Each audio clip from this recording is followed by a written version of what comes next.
Hello humans, it's Goblin here and welcome back to the channel.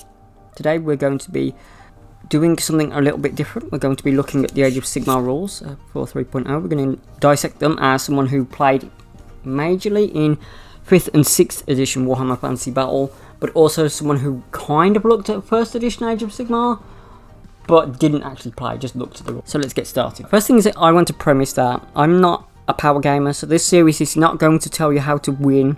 This series is simply someone looking at the rules purely from the perspective of an old gamer, someone who's designed a few skirmish battles himself, and someone who basically majorly looks at card games to design them and TTRPGs to design them.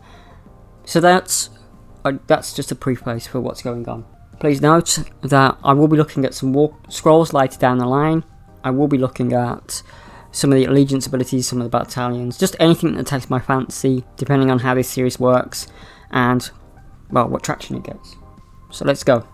This is the small rulebook that appears in the Warrior box set. So it's not the thick, chunky one. It's purely a cut-down rules manual without all the fluff and the background. I will look at the background from Age of Sigmar, what there is of it. There is a lot more now than there was in the beginning, which put a lot of people off, myself included.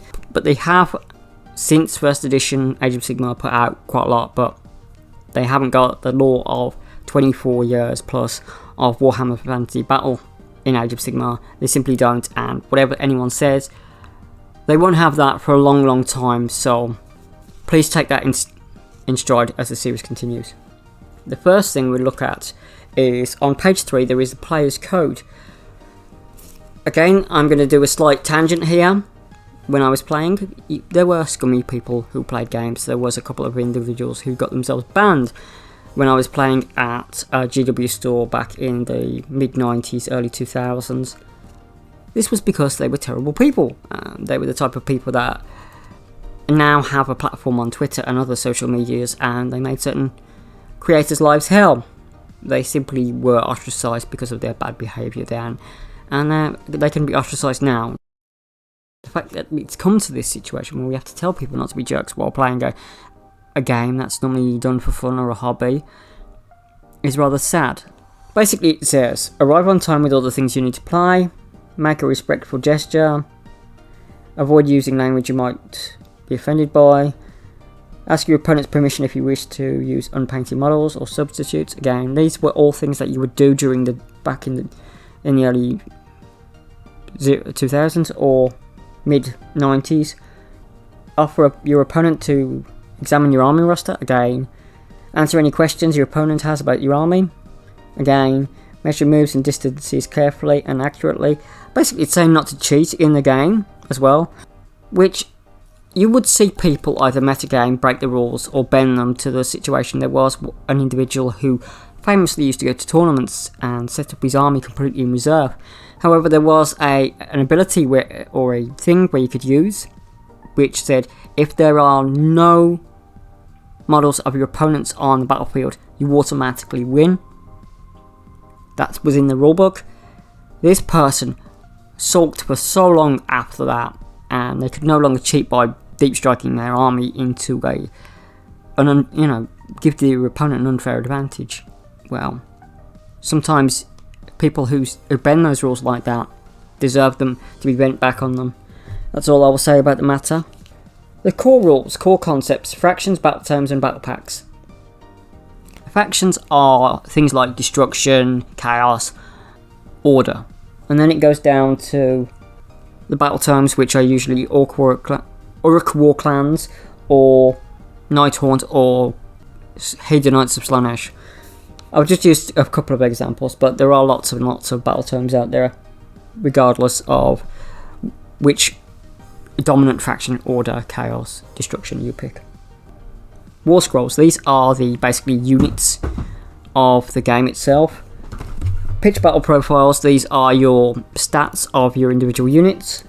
Allegiance abilities, these are basically extra abilities your army has, but this has been in the game since I think 6th or 7th. So it's nothing completely new, it's just called differently for Age of Sigmar. Models, your figures that you've either painted or not painted. Friendly and enemy models, yours are friendly or allies.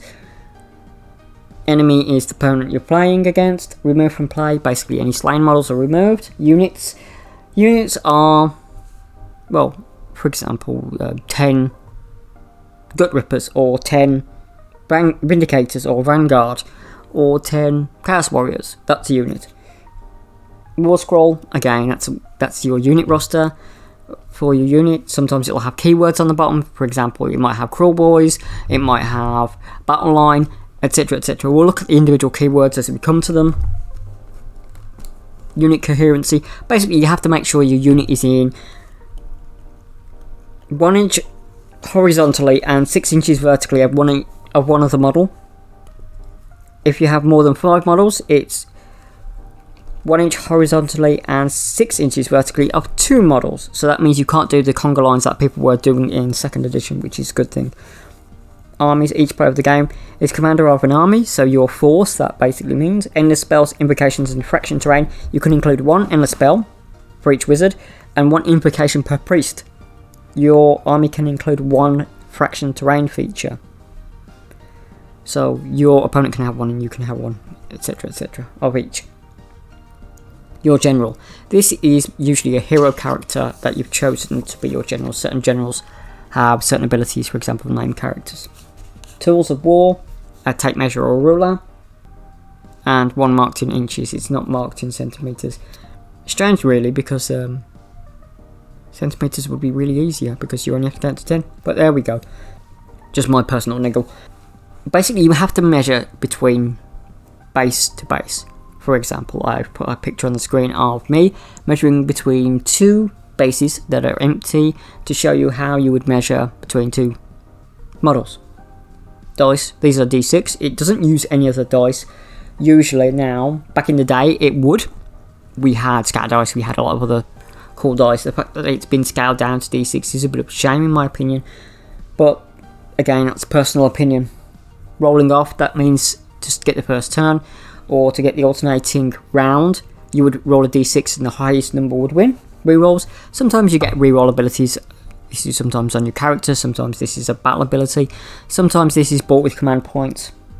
Dice modifiers. This means minus or plus to a dice roll, so increase or decrease. Abilities and effects. Again, I've touched on this earlier. Sometimes you will have special abilities for your characters, or they will do buffs or debuffs to units. For example, one unit can have Hawk of the Celestial Skies by Ian Dresser, who is the character in the Dominion box with the wings. She has this rule that do not take battle shock tests for friendly Stormcast Eternals and Cities of Sigmar units within 12 inches of this unit. So it's pretty good, really. Abilities and phases. Abilities are used in one of the phases of a turn. So sometimes they're used in hero, sometimes they're used in movement, sometimes they're used in other phases. Simultaneously effects. Contradictory effect. It also states that when the effects of 2 or more abilities are contradictory, the last one that was applied takes precedence. So the newest one takes precedence. Triggered effects. This is what I touched on before. So if you have an ability that gets triggered off something, for example, you get charged but you can shoot, that's a triggered effect. Shooting or fighting more than once. This sometimes applies to certain units or certain characters that they'll have an ability where they can command a unit to shoot twice or hit twice in a turn. The battlefield is the surface you're playing on. It can have terrain features. Normally this is done by whichever scenario you're using, or sometimes this is a terrain feature that you can include yourself. As stated earlier, your army sometimes can have a special piece of terrain. Deployment. After the battlefield has been prepared, your opponent must deploy your armies, and you must as well. The battle pack you're using will explain how your armies are deployed. Reserve units and summoned units. Sometimes a rule will allow you to set up a unit in another location other than the battlefield as a reserve unit. A unit that is added to your army once the battle is underway is called a summoned unit. For example, a lot of demon units can be summoned. Battle rounds. Okay, so that's where we're going to stop now because battle rounds are quite in depth and each one has its own section. So I'm going to stop here before we go into battle rounds. This was just a quick overview of the core rules of Age of Sigmar 3.0. This is the book that was found in the Warrior Edition. This is a lot thicker than the first edition rules, which were simply just about 4 or 5 sides of a folded out bit of card. Sometimes when you cut things down, you make mistakes, and I think that's what the cut down rules were. Good idea in principle, bad in application. There is a need for a cut down rule system, I completely agree with. I don't think Age of Sigmar is quite there yet. Again, these are just my personal opinions of someone who has played since 5th and 6th Warhammer Fantasy Battle and only looked at 1st edition Age of Sigmar rules. Thank you all for your time, do take care of yourselves, and bye bye.